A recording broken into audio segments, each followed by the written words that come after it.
Okay. We're live. On Facebook, we're live. Hello, everybody. We're chilling. There's a little bit of a different setup tonight. Okay. But it works, I think. A little blinding bright over here. We're adjusting the light sequence here. That's a little better. We got things kind of set up a little differently than usual. 1 minute until showtime. So that we could have our special guest tonight. Because, he's already drinking. Yeah, we need to keep a close eye on him. Can't The let beer him cans are lining up on the windowsill. Yeah, can't let him out of our sight this time of year. Oh, excuse me. Hey, shit! Bless you. Excuse this. Alright. I'm going to sneeze again. Hey, shit! Whew, excuse me. Allergy meds have worn off. Cats are at it, though. Woo. There we are. Look at that. What do you know? Alright, so, yeah, this works. This works? I think so. Looks like he's about to smack me upside the back of the Yes, head. he does. But Or he's doing one of the moves. can't say I don't deserve it either way. Your show will go live in 5 seconds. 4, 3, 2, 1. Blog Talk Radio. So, now we have our fabulous Facebook people. We have our very wonderful crew over at the Vibe Radio Network. Yep. And we are pretty much ready to go. I say that now. There's a cat behind us. The cats are getting all amped up. Cats are zooming. And this week, I don't know what's going to happen this week. It's going to be a week. There's a We've been to-do talking. list. We've been talking up this coming weekend for a long time now, and it's almost upon us.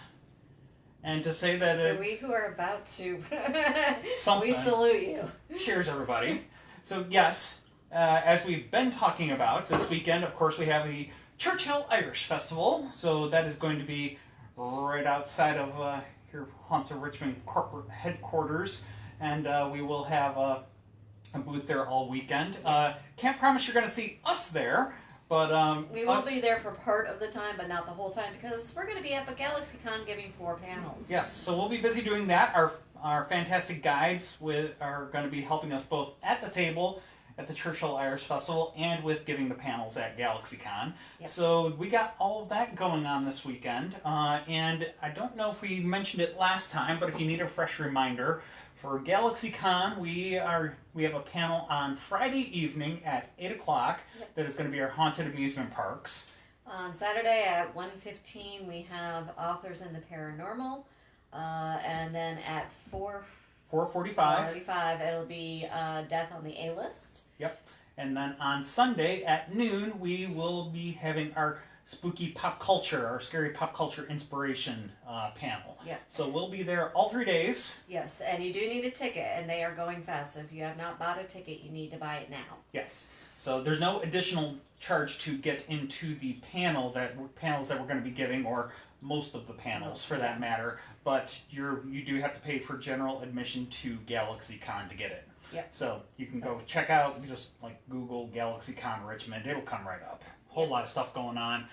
Going to be a lot of famous celebrities there too, doing the whole autograph type thing. Going to be a lot of fun there. We could rant on about that for a while. Check it out for yourself. Yes. Anyways. And there's actually going to be quite a few paranormal panels. Yes.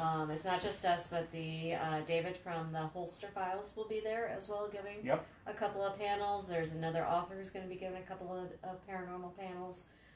So yeah, it's actually a heavy, spooky Got some spooky stuff this year. GalaxyCon this year. I'm loving it. Yep. So looking forward to that. And again, yes, Churchill Irish Festival. That is on Saturday and Sunday from 10 to 6 both days. And to get in, it is a $5 admission. It's effectively it's a donation. It's a though. donation to the church, and They support a whole litany of charities from the proceeds of this festival. They do, so including St. Baldrick's, which one of our guides actually does get her head shaved for that. So that's really cool that she participates in that. Yep, she'll be having that done this week. She normally does the event that they have down in Norfolk area for it, but she missed that. But she did say that she's going to be doing it this week all the same. Yep. She might have already done it. In any case... Yeah, we haven't seen her since this weekend. So. We digress. A whole lot going on, and hope that you can come on out and see us at GalaxyCon and or the Churchill Irish Festival this weekend. Excuse me. Guinness is a little chatty. No, this is your second one of the night. And I don't know how many this week. Slunch of us. Alright, so we're going to dive into Haunted Ireland Part 3, because, we seem to do this every year. I'm going to have to figure out what I'm doing for Part 4 in a year. There's plenty. Oh, there's plenty. I just have to figure out what I'm doing. Has no end of the list of the spooky stuff that they have to offer. So, whole lot to go ahead and talk about. We got just a tiny sampling tonight. It's not as long as our last scripts because, things have been busy. Yeah. So, but we still have a good selection of stories for you. Yes, and with the way that we sometimes can digress and banter and stuff like that, we can stretch it out. Yes, we can. Because that's what we do. But we're going to start in County Sligo at the Staid Abbey ruins and Old Bundoran Road. Excuse me. This is a pair of tales in the northwest of Ireland. First, we find the ruins of Staid Abbey, situated near the town of Grange, right on the shores of the merciless Atlantic Ocean. The abbey has been battered by the elements for centuries, and the name Staid translates to stop in Gaelic, reflecting on its one-time purpose as a stop for pilgrims en route to the nearby Innsmouth Island. Nearby the ruins of the abbey, you can find what might seem like an out-of-place monument dedicated to 3 ships of the Spanish Armada. Yep, Spanish Armada. Spanish Armada. On this little remote corner of Ireland. So it is here that this haunting tale of the abbey begins. In 1588, the Spanish Armada was caught in a storm in the North Sea and was left with only one route home. They rounded the north of Scotland and proceeded down the west coast of Ireland, but they were far from home free. The 3 ships floundered in the Sligo Sound, and it's alleged that 1,000 Spanish sailors perished in the carnage. Even for a few that made it to the shore, they were far from safe, because the Armada was part of Philip II of Spain's failed attempt to invade Britain. And, the British forces who occupied Ireland at the time were not pleased to find the Spanish sailors on their shore. Even if they were not in any semblance of fighting shape, the Spanish soldiers were unfortunate enough to be captured, and they were hung at the Abbey. In the centuries since their death, many shades of Spanish soldiers have been seen amongst the ruins of Staid Abbey and along the shores of the Sligo Sound. They are collectively terrifying and chilling presence lingering in this corner of Ireland, but they're not the only spirits who linger here from the generations past. If you try to leave on the shores of County Sligo and head north to Donegal, use caution. If you find yourself along the old Bundoran Road, you may see shadowy men wearing caps along the road, accompanied by a jarring sound of gunfire. Excuse me. These sights and sounds are believed to be an echo of events that took place here back in 1920s, amidst the Irish Civil War. Of course, the anti-treaty forces, outgunned and outmanned, were forced to resort to guerrilla warfare as their tenuous hold on the countryside slipped away. While the war was fairly brief, the bitterness ran deep and lingered for generations after the conflict came to an end. A bitterness that some spirits are still carrying with them a century after the events have passed.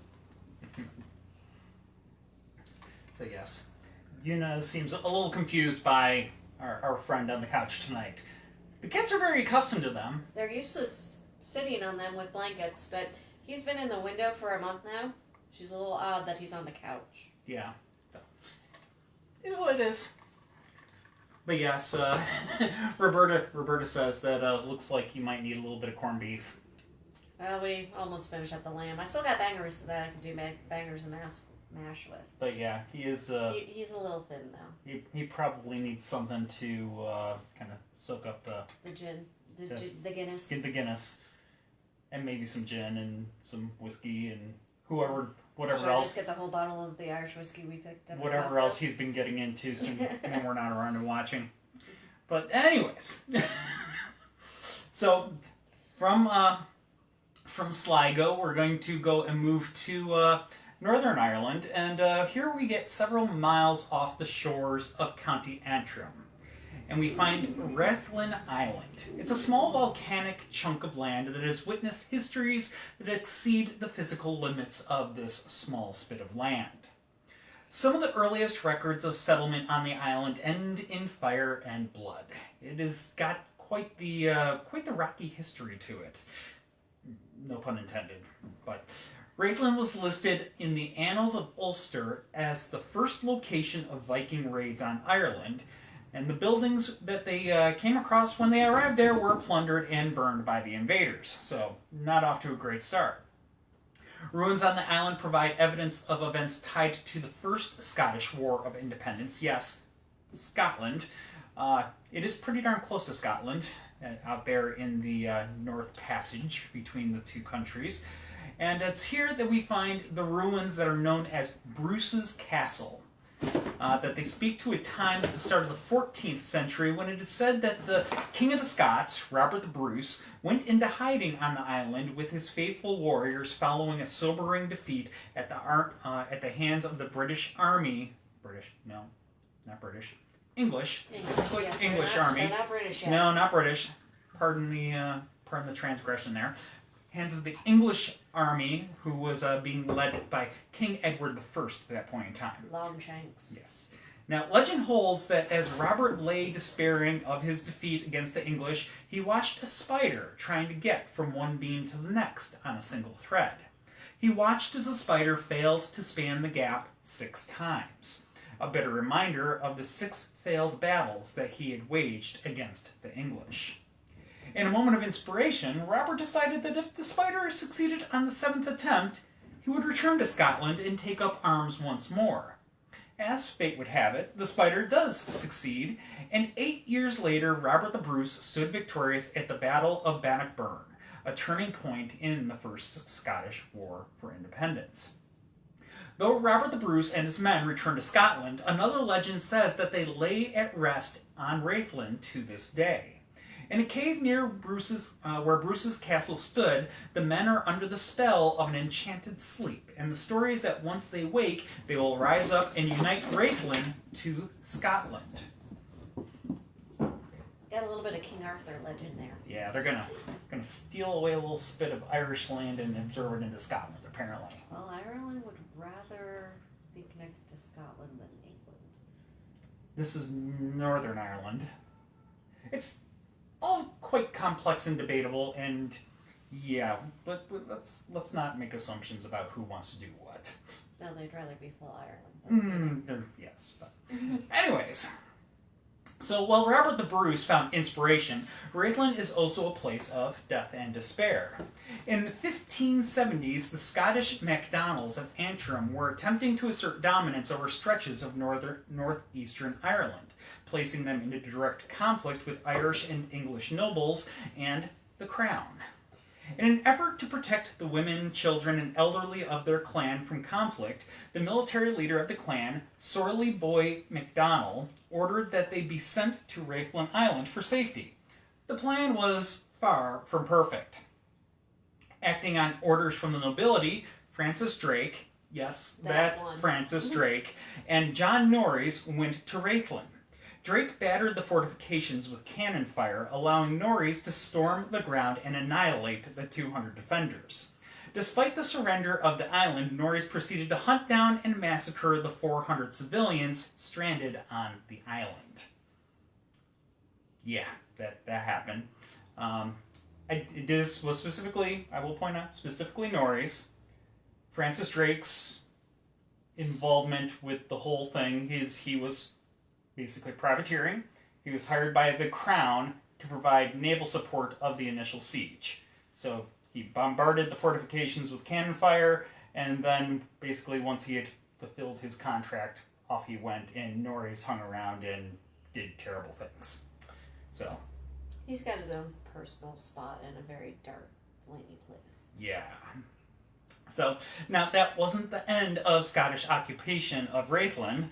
Just decades later, in the mid-17th century, Clan MacDonald was inhabiting Rathlin once again, but they were also being hunted by another Scottish clan, Clan Campbell.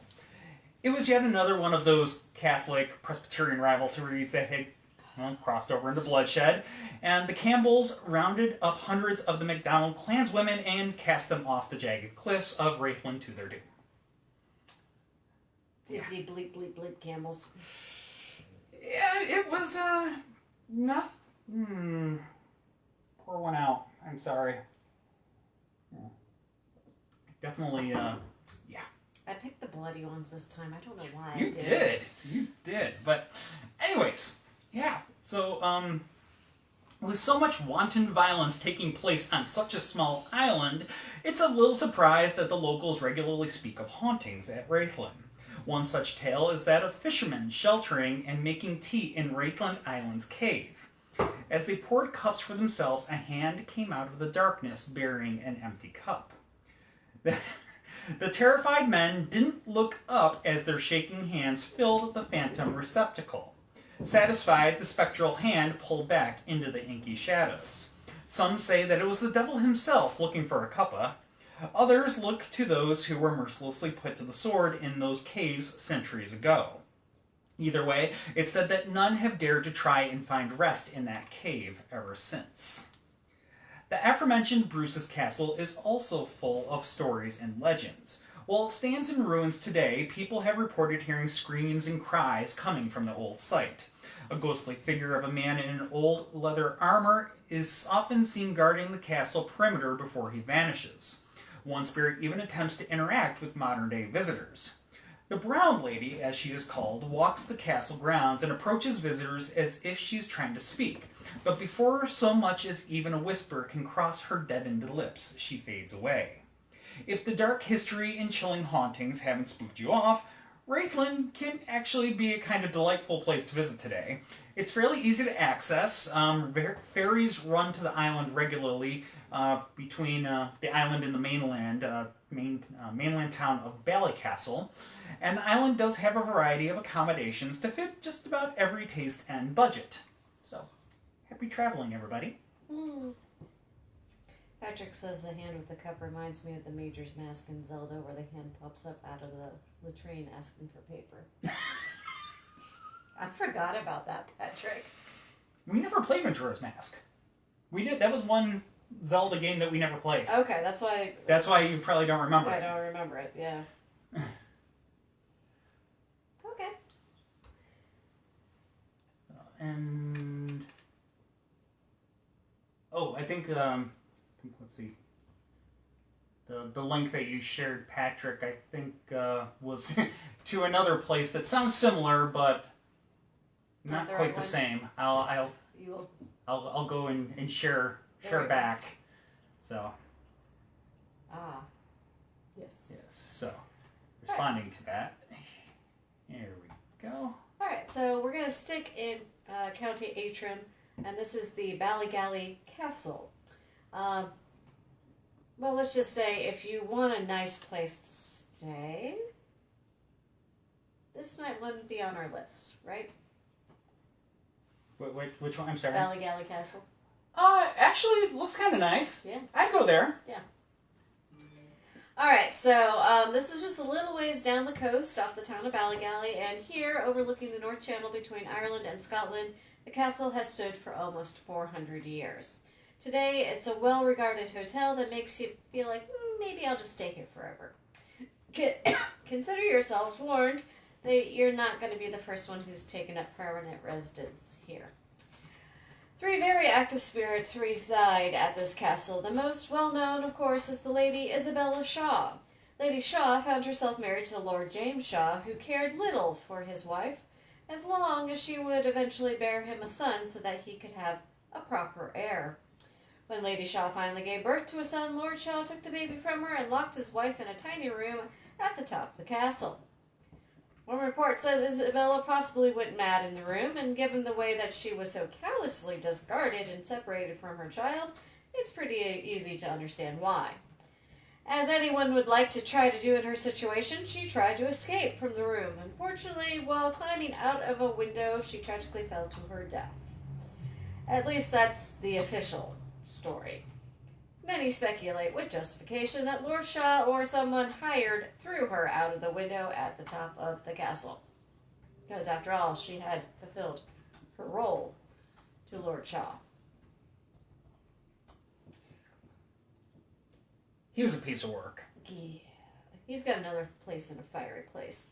Now, Isabella roams the castle in search of her baby. Guests hear strange noises, witness a mysterious green mist, and sometimes smell old vanilla scent the lady was known to wear. She's most often seen in the tiny old room she was imprisoned in. I'm watching him. Okay. Today it's been fittingly been named the Ghost Room, which guests are welcome to visit, but no one's allowed to stay there anymore. Isabella isn't alone in haunting the castle. There's also Madame Nixon, the sister-in-law of John Shaw, who was Lord of Ballycastle in the 1800s. Madame Nixon came to live at Ballycastle with her brother-in-law after her own husband passed away. Even though the time of the Shaws and Madame Nixon are long since past, the Madame still lingers in the comfortable confines of the castle. Guests often report mysterious footsteps and glimpses of a phantom woman wearing a silk dress roaming the halls, matching the description of the Madame. The sound of the child running around playing and laughing is also heard around the castle grounds.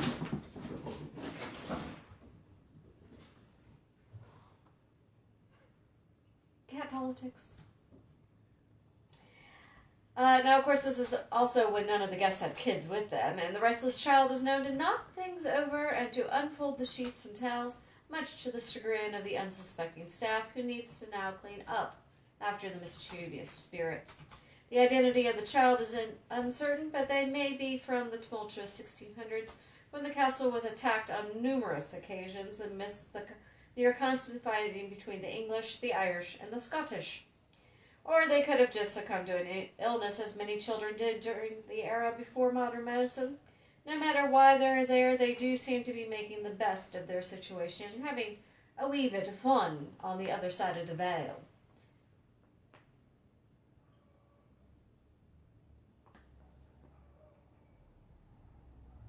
Swallow, please. Yep, we're good. Okay. Sorry. There's some interesting noises around that. It's a distracting evening around here. It is. The cats are all wound up. There's something outside. But yes, yeah, Mom, the spirits are restless tonight. Is that even a full moon? Nope. It's just, it's St. Patrick's month. It is. St. Patrick's month in Richmond. Might be only a Monday. Doesn't matter. So. What you looking at, sir? He's been at full alert since his brother chased Una off. Are you going to go check on them? Please don't. Be a good brother, not a bad brother. If you put it that way, I'm just going to take a nap. All right, so we're going to go ahead. We are going to move a little southward. We're going to go just down, say just a little over 100 miles.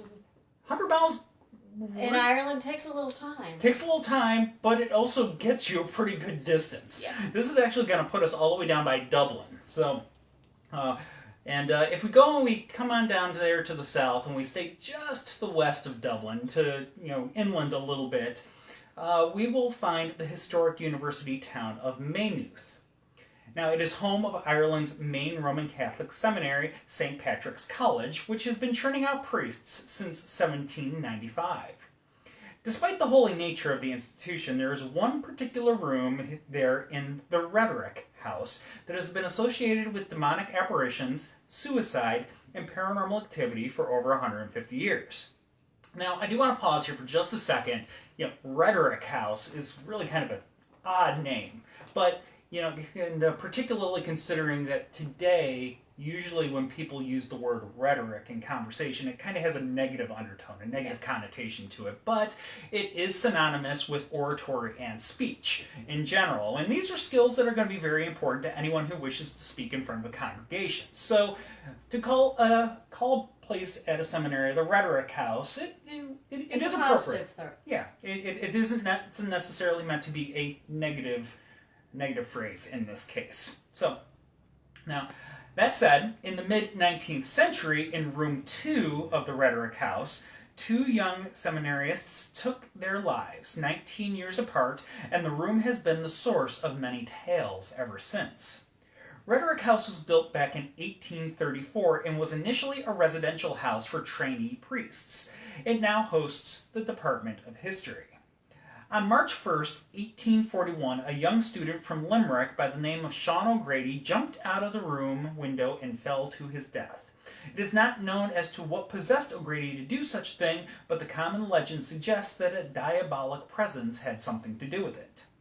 19 years later, another student, Thomas McGinn from Kilmore, arrived at Maynooth. Upon his arrival, he was assigned to stay in room number 2. He only spent a week there before he was moved to a different room and was subsequently told about the death of O'Grady 19 years earlier. For whatever reason, the news chewed at McGinn night and day, at least until a fated Friday morning in April of 1860, and on this day McGinn attended morning mass as usual. But after leaving the service, he proceeded to Rhetoric House, room number 2, where he cut himself with a razor and then threw himself out of the window. Dr. McCarthy, the former vice president of the college, visited him in the infirmary. He didn't die right away. Before he did eventually succumb to his injuries. Now, McGinn provided Dr. McCarthy with a terrifying account of what happened in the room and led to his drastic actions. McGinn told of an overpowering feeling to grab the razor and to cut his own throat, a feeling that he fought with all of his willpower. It was almost like his arm was possessed by some unseen entity. And in an effort to end this possession, McGill threw himself from the window to escape the room. So he did deliberately jump out the window, but he was doing so that he wouldn't cut his throat. His possessed hand wouldn't cut his throat with the razor. It's really kind of messed up. But yeah. I mean, we're talking some desperate times stuff there. Yeah. So Thomas McGill ultimately again did succumb to his injuries. After this, the tale goes on to say that a priest spent a night in the room and was so terrified by whatever he saw that his hair turned bright white. He refused to ever speak of what he saw, taking his experience to the grave. Obviously shaken by all the events that had just taken place, Dr. McCarthy urged the trustees to take action. And the result was the resolution in the trustees' journal, which reads, October 23rd, 1860, the president is authorized to convert room number 2 on the top corridor of Rhetoric House into an oratory of St. Joseph and to fit up an oratory of St. Aloysius in the prayer hall of the junior students. So, no more people staying in the room. Yeah. They can go pray there. No more staying there, though. Today, room number 2 serves as a waiting area among academic offices. The most prominent feature is a statue of St. Joseph that still stands in the room to this day, and if you don't know this already, he is considered the patron saint of peaceful death. The window that O'Grady and McGill threw themselves from has been sealed, but it is still visible from the outside of the building. There is a recurring story amongst Maynooth students that the dark stains on the floor are human blood, allegedly confirmed by the college's chemistry department, and they can't be removed no matter what cleaning products are used. So, creepy place. Dominic wants to know if we think there are leprechaun elementals. Ooh. The Fae. Or, well, I mean... Tough of the day. Yeah, they run the gamut. I mean, there are some dark ones out there. There are dark ones out there, and I dare not speak ill of them. No. I might leave it at that. I mean... I've had good relations with the Fae, and I'd like to keep it that way. Yeah. I personally have never encountered one. I don't expect that I ever will, but it doesn't mean I'm going to discount their existence, Yeah. lest I tempt fate. Which we don't. No. Always respect them. Yes. Even if you don't believe in them, respect them. There's nothing wrong with respecting them. No harm in it. No. So, Respect will keep you alive a lot longer. exactly. Whitney says, good answer. I've had Faye encounter too. Yep. Alright, so we're going to be on the South County Dublin. The Old Bawn House, the Old Bawn Road, and the Daughter. Dodder, by the way. Not Daughter. daughter. Not daughter. Daughter. Daughter. Like you old doddering fool. And yes, Una has decided that she's going to grace us with her presence, and she doesn't like the smell of Guinness, by the way. Or maybe it's just the nitro cap in there. What? She was sniffing this and gave the... Oh. She didn't like the smell. Anyway, moving around to the southern outskirts of Dublin, we have a site where Old Bawn House once stood. This house was built in 1635 by William Buckalilly. Excuse me. This was a time when the normal residence for a gentleman in a remote district was fortified castle. We're about to get a blockage. Sir? Come here, buddy. Come on down. Come on. There you go. Because obviously we cannot show Una off without having a sir. Come here, buddy. Come on. No? Okay. Anyway, so yeah, fortified castle is your gentleman's residence. No man's home is his castle. Yeah. However, this house was enclosed by a wide moat. While the evidence has been lost to time, access was probably provided by a drawbridge. To the south of the house, there was a large pleasure garden laid out with walks, ponds, and avenues of trees. The need for such fortifications was evident when Old Bawn House was damaged in the Irish Rebellion of 1641. The house was restored, occupied, and continued. A census in 1660 reveals that there were 30 occupants of the house, when in addition to the Buckley family, there were servants such as a dairymaid, a porter, a brewer, a game boy, and a stabler. Elsewhere in Old Bawn, there was also others who worked the estate, such as the gardener, the steward, the smith, the carpenter, the miller, and the laborers, revealing a thriving village economy based around the house. After the Buckley's house passed on to Lady Tint, who leased it, and in 1830 Old Bawn was bought by the MacDonald family, and they established a paper mill behind the house. The house fell into disrepair during the early 1900s, and eventually what was remaining of it was demolished in 1976. Until the home's demolition, local lore said that every year on the anniversary of the death of William Buckley, a coach drawn by 6 headless horses, containing 2 passengers, attended by 2 footmen, drives up to the house.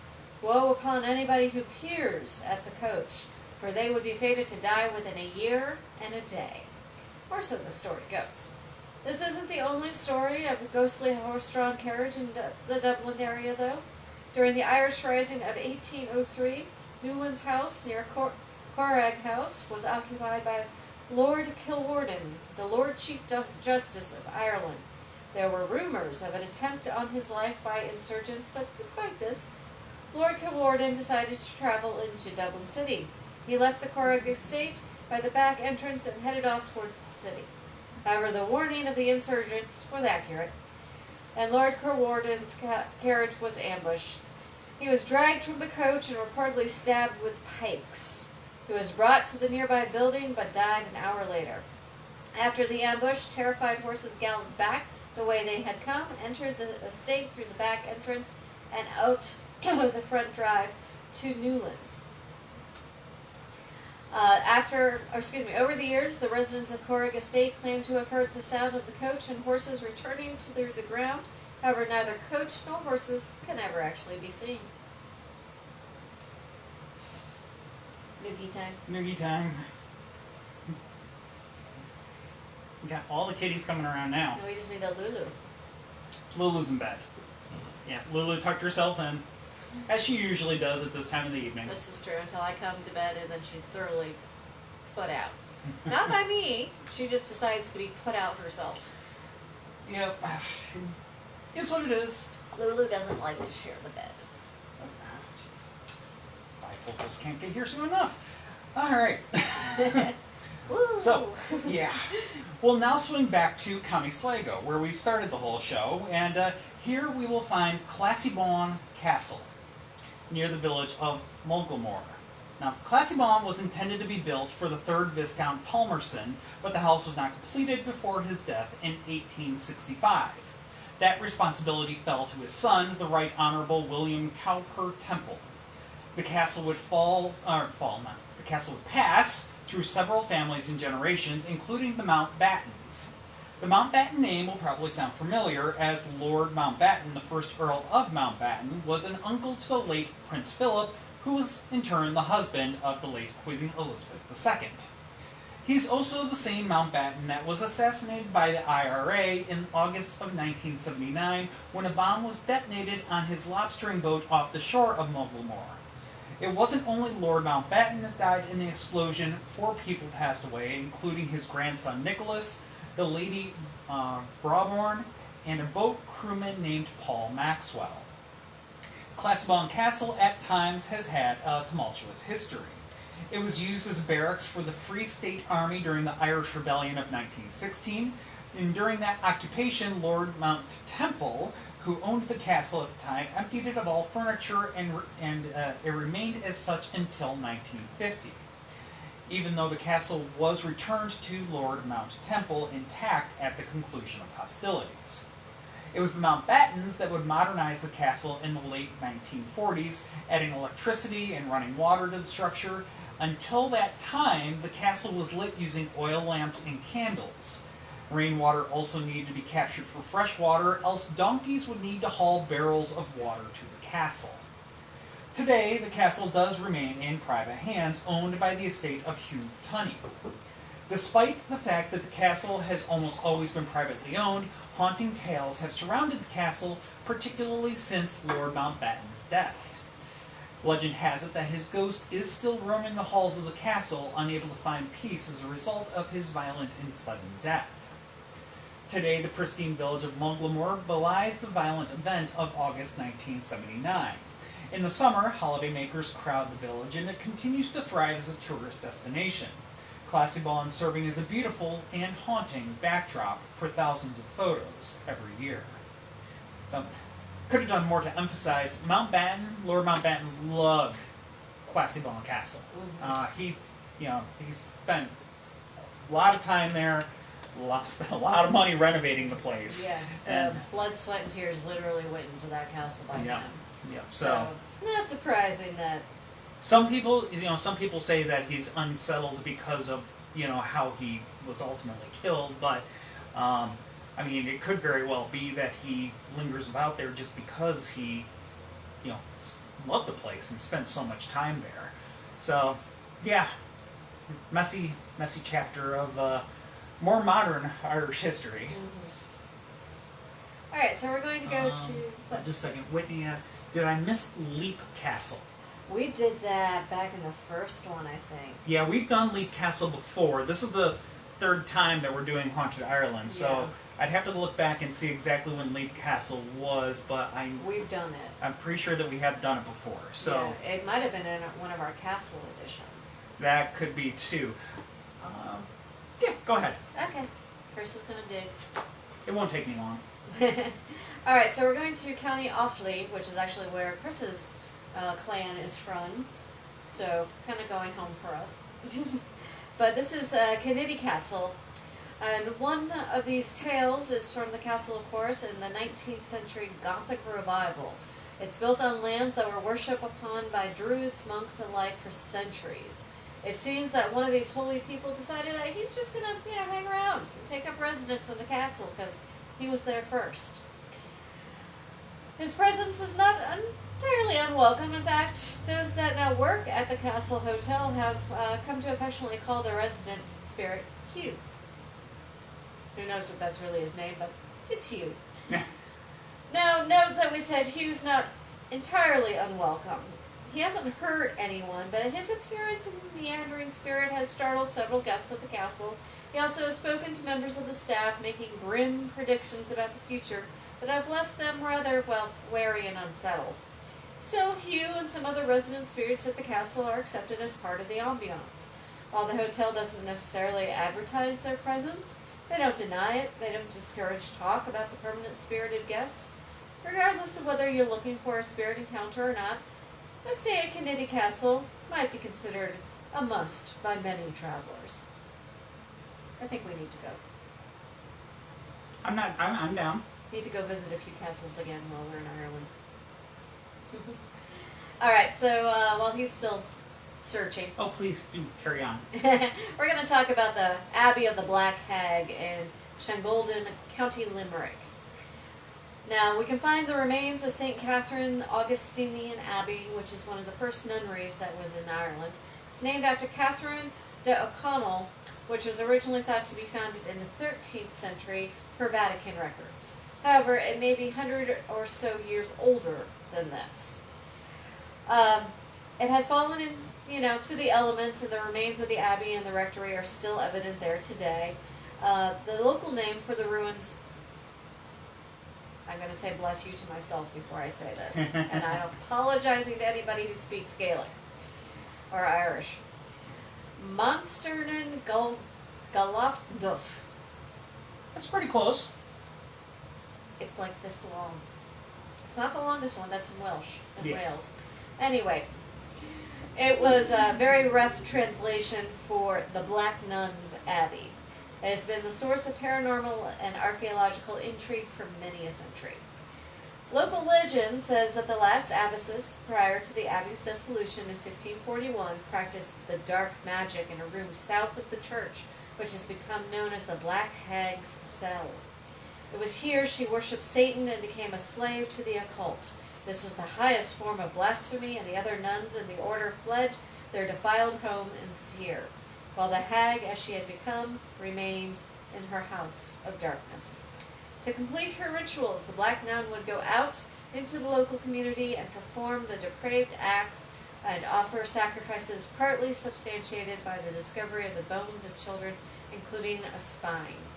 It said that the death wasn't enough to bring her practice out of the dark arts to an end, so her terrifying spirit with blackened skin and clothing is said to still wander the ruins, looking for the blood of a living to sustain her existence. Or look yet? No. Try Devil. A what? Stories of the Devil. There it is. Nope, that's pre-sleep. Oh. That. Wasn't Love Castle one of the ones where the devil was caught playing cards? Or am I thinking of a different one? Might be a different one. Okay. We might not have done I'm Leap's pretty Castle. sure we did. We'll have to figure it It out. may not have been Facebook Live, it may have been just the Vag Network. Oh, that's going back a little ways. Yeah. Anyway, We digress. yes. Sorry, Whitney. I know we've done it, it just may not have been Facebook Live. The line between fact and fiction here is heavily blurred, and it was during the Reformation when Henry VIII was looking for any excuse to dissolve the powers that be. There was also a time when the Pope was receiving reports of witchcraft and black magic from all across Europe, and it was, of course, people believing the word of it. So, was there truly a dark magic being performed at St. Catherine's, or was it a smear campaign by the Catholic Church or the Reformation? We likely will never know. But many of the locals hesitate to discount stories of the Black Nun, lest they become a victim themselves. Another ghost is said to stalk the Abbey, and her story is no less disturbing. The story starts with the Earl of Desmond, who was the House of Fitzgerald. His family was involved in a lengthy and bloody feud with the Butler family of the Earldom of Ormond during the 15th century. It was a major battle for supremacy. It was bitter, it was complicated, and it sent a tidal wave of uncertainty and despair across the country. It was so bad that in the chapel of Dublin Castle, the Earl of March, Bishop of Cloyne, recited this prayer at Mass. Eternal God, there are two in Munster that destroy both us and our property, the wit of the Earls of Ormond and Desmond, together with their band of followers. whom in the end may the Lord destroy through Jesus Christ our Lord. Amen. He literally tried to call down the wrath of God on them. I would have been amused if lightning had struck. Totally would have been amused.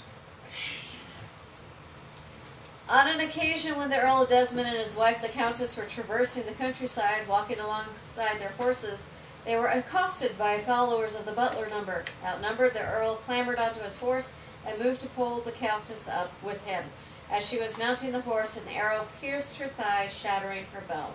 The Earl made haste across the landscape as the Countess took on a deathly pallor. The Earl sought sanctuary at St. Catherine's Abbey, hoping to get treatment for the Countess. Alas, she seemed to be quite dead. The Earl and the nuns laid the Countess to rest by the altar, and the heartbroken Earl continued on. As time passed, the order of nuns began to hear blood-curdling screams in the night. Unable to cope any longer, they decided to reinter the Countess in hopes that bringing her peace. And the sight that greeted those exhuming the burial was horrifying.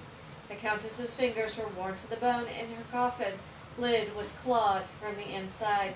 The poor woman had been mistakenly buried alive.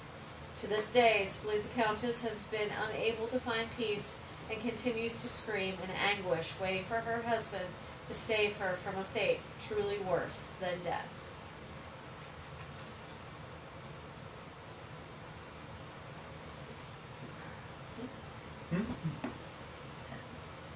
What was the comment? Oh, just gotta be careful calling down the wrath of God. Like, yeah, agreed. Yep. That's a risky proposition. Because it could go back on you. Yes, that too. So, anyways, what do we got next? You're on Red Mary. Ooh, okay. So we're gonna go over to County Clare, and here we find the shell of the once very fine Leamaneh Castle. Leamaneh. I don't know. Leamaneh. We're going to go with Leamaneh. Now, it's situated on the edge of the burn. This castle was once a stronghold of the O'Brien clan. In the 1630s, it came into the possession of Conor O'Brien, and together with his wife, Mary McMahon, they added various extensions and outbuildings to the castle grounds until it was one of the grandest in the country. The extensive work on the castle was possible due to Mary's considerable wealth, which she had inherited after the death of her first husband, Daniel Nayland. Mary and Daniel had 3 sons together, and after marrying Conor, she had several more children with him, making for quite the extensive household.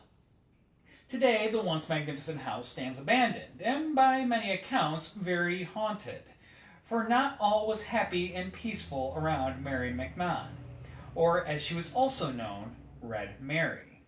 Mary was aptly named, not just for her flaming red hair, but also for her foul temper, which was legendary. It is said that if a servant were foolish enough to displease her, they would be hung out one of the castle windows, the men by their necks and the women by their hair. If the maids did not learn to bend to her will, she would punish them by cutting off their breasts. Yeah. She was a piece of work. Another story tells that she kept a stallion in her stables and would challenge visitors to ride it. Once the beast was released from its bridle, it would run wild, galloping towards the cliffs of Moher, where it would suddenly stop, hurling its poor victims over the cliff to their death. The word Leamaneh even translates as horse's leap.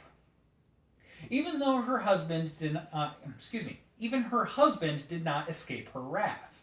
Mary would often ride with her husband at the head of his troops, but when one skirmish went tragically wrong, she displayed more steel than anyone could possibly imagine. Conor O'Brien was extremely vocal in his criticism of Oliver Cromwell, leading the parliamentarian general Henry Ireton, who happened to be Cromwell's son-in-law, to send 5 men to shoot O'Brien.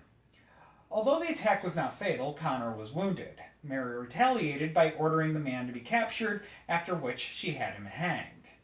Perhaps mindful of the dangers of provoking such a powerful enemy, she advised her sons to surrender to Parliament, but Conor once again made a move against Ireton. A battle at the pass of Inchcronon resulted in Conor being severely wounded. As his soldiers brought him back to the castle, Mary is said to have shut the gates. It is recorded that far from showing sympathy, Mary shouted at them from the top of the tower, saying, "What do I want with dead men here?" She's later said to have relented and nursed the mortally wounded Connor until he died, but realizing that she might now lose her home, the ever-practical Mary was forced to go on the offensive. Dressing herself in silver and blue, she called for her coach and proceeded to travel to Ireton's outpost in Limrick. Stopped at the gate, she cursed and screamed until Ireton appeared. He demanded to know why she was there, and Mary replied that she had been Connor's wife the day before, but was now his widow. Ireton was disbelieving, so in order to prove her claim, Mary offered to marry any one of his officers who would take her. Captain John Cooper took her at her word, enabling her to secure her property for her son's future. This union with the brave, or foolhardy, Cooper was not without its difficulties, the most serious of which apparently occurred when Cooper made a disparaging comment early one morning about Mary's former husband. Mary was allegedly so furious that she leapt out of bed and kicked him in the stomach. The kick was hard enough to cause internal bleeding, and Cooper died in pain soon after. There are so many stories about Red Mary and Leamaneh Castle that it is impossible to separate fact from fiction. Whilst it seems likely that she had at least 3 husbands, it is less easy to verify how many others there were. It is said that after John Cooper died, she went on to marry a further 25 men, each for just a year and a day. After this time, each of them could divorce the other. Some stories say that she merely put each unwanted husband into a house with a servant and banned them from entering the marital property, whilst other tales say that Red Mary simply killed each man once he had outlived his usefulness. With so many ongoing feuds, it's no wonder that Red Mary reputedly came to a very bad end herself. After the death of her last husband, it is alleged that she was captured by a group of her enemies and taken to a hollow tree.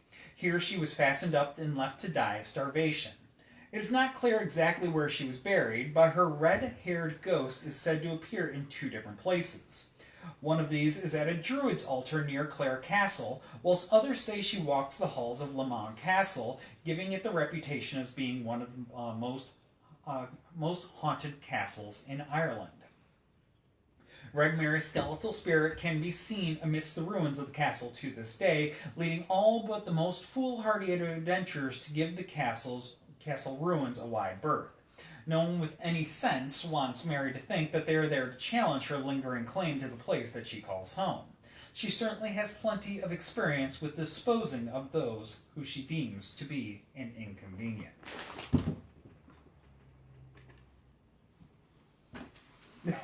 Patrick, anger management issues right there. Yeah. Just a little bit. Alright, so back to County Antrim and the Gracehill house. And this is our final stop for the evening. This was built in the 1770s by James Stewart, and it was named after his wife, Grace Lind. The house was the cornerstone of a grand Georgian estate, which was perhaps best known for its avenue that approaches the house and its adjacent beech trees. It was intended as a compelling landscape feature to impress visitors as they approach the Gracehill house. Today, the awe-inspiring tunnel of the ancient beech trees stretches along Bigog Road, intertwining and entangling to create this spectacular fashion of light and shadows. It's now popularly known as the Dark Hedges. Yes, those ones. They're the most photographed phenomenon in Northern Ireland. They attract tourists from around the world, and oh yeah, you've probably seen them yourself if you have watched Game of Thrones. Mm-hmm. Yep. Game of Thrones. I'm representing. I drink and I know things. Yes. Given the haunting appearance of the trees, it's a little surprised that they are accompanied by some haunting tales. A favorite local ghost story features the Grey Lady, a specter that glides along the brow road between the gnarled beech trees, and she moves past the last of the trees, she vanishes from sight. At least not until her next outing. Some of the local people believe she is the ghost of a maid from a nearby house who died in mysterious circumstances centuries ago. Others speculate that she's the daughter of James Stewart, referred to in some genealogy lists as Cross Peggy. Still, others believe that she's a lost spirit from an old deserted graveyard that is thought to lie hidden in the fields nearby. On Halloween night, the forgotten graves are said to open, and the Grey Lady is joined on her walk by the tormented souls of those who were buried beside her. I just want to go there on Halloween. Not that I ever will go, but I want to go there on Halloween. Well, maybe one day, some many years down the road. When we have turned this over to somebody else. When we eventually retire. Eventually. Eventually. We're in no rush. Don't let... We won't get into that right now. We have many more years of doing this. Mm-hmm. So, that was it. That was it. That was it. Cheers, everybody. Woohoo! So, thank you for joining us for, what was our third... Third Facebook Live, but fourth Haunted Ireland. Yes. Well, we don't count the one... We did one in 2020 on Facebook Live. It was the first Facebook Live that we ever did. We were sitting in front of the fireplace, and we did it on the phone, so it was in portrait mode. It was horrendous. It was absolutely horrendous. There was no real script that we were working with. We just kind of had a couple of cliff notes that we were just kind of winging it. And here we are today, like 4 years later. Now scripted. 3 years later. 3 years later. Yes, and Beth has her scripts written for months on end. I just have a lot of editing to do. So, we will be back in 2 weeks with... Which one was it? Give me a minute. I will look it up. I think I have it right here, too. Ooh, excuse me. Tennessee. We're going to Tennessee. Oh, is Tennessee the next one? Tennessee's the next one. Ah, April yes. 3rd. So, we got a series of states and... Yeah. States and countries after this. Yep. Then in the 17th, we're doing Nevada. Yep, we're going to go... And the 1st is when we're going to be doing Haunted England, and then we're going to do back-to-back... England and Norway. Yeah. But... Because we're going to be on a trip. Yeah. So, we'll get there when we get there. Yeah. But yeah, we got a lot coming up. So, yeah. I got a lot of editing to do. Yes, you do.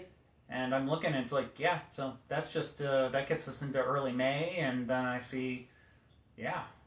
I've been busy. You have been busy. I got my work cut out for me. Yes, you do. But that's okay. So, yeah, but we got, in the meantime, big weekend this next weekend. So we hope that you can come on out and see us there. And then just another little friendly reminder that I guess it will be before the next show, is that we will be at, not this coming weekend, but the following weekend is the RVA Burlesque Festival. Yes. Of which we are a presenting sponsor this year. Yes. So Beth and I will be there to take in the show and rep haunts. We don't have a table or anything like that, but we'll be there. You'll see our logo and stuff like that. We'll be around, and yeah, we'll be there Thursday, Friday, and Saturday right here in downtown Richmond. And so... and if you're not able to go to that, but you're going to be in Williamsburg, that same weekend is going to be Althorn 2, by Scares the Care. We're going to try to go down on Saturday just as participants. Just to kind of check things out. Check that out. Yep. So, and maybe buy a lot of books. Maybe. Possibly. Maybe. We'll have to see who's there selling their books. Yep. But... Can he let his arm rest a wee bit? Yeah. I mean, it's not like he has any muscles or tendons to get achy and tired. It just locks up. I kind of envy him sometimes. I digress. Anyway, we're good at digressing. But yeah, so yeah, that's all we got going on. And yeah, geez, of course, we also have our tours going on as well. So this next weekend we have tours Friday, Saturday, Sunday. And we're going back to normal 2 hours. That's next weekend. Yep. Well, yeah. So this next weekend we have Churchill on Friday night at 8 o'clock. Mm-hmm. Saturday we have Haunted Capitol Hill at 7 o'clock. Yep. And then on Sunday we are doing Churchill again at 7 o'clock. Yep. So a little bit of weird hours this weekend, but it's all because of everything else that we got going on. Tickets for those tours are on the website. And then the weekend after that, is when we switch to our normal hours. we start getting back to it. Yep. So we'll be going Thursday, Friday, Saturday evenings, starting after that with the various tours at their various times. Yep. So, but yeah. So, anyways, I'm starting to ramble. Yes, you are. I'm sorry. So we're going to say goodnight for the evening. We'll see you in 2 weeks unless we see you at one of those festivals or cons. Yep, don't be shy. We don't bite, usually. That's October. Yeah. So, yeah, come on out, see us, hang out with us, say hello. Happy to see you all. And if we don't see you in person between now and 2 weeks from now, we hope to see you back here for our next show in a couple of weeks. Yep. Have a good night, everybody. Bye.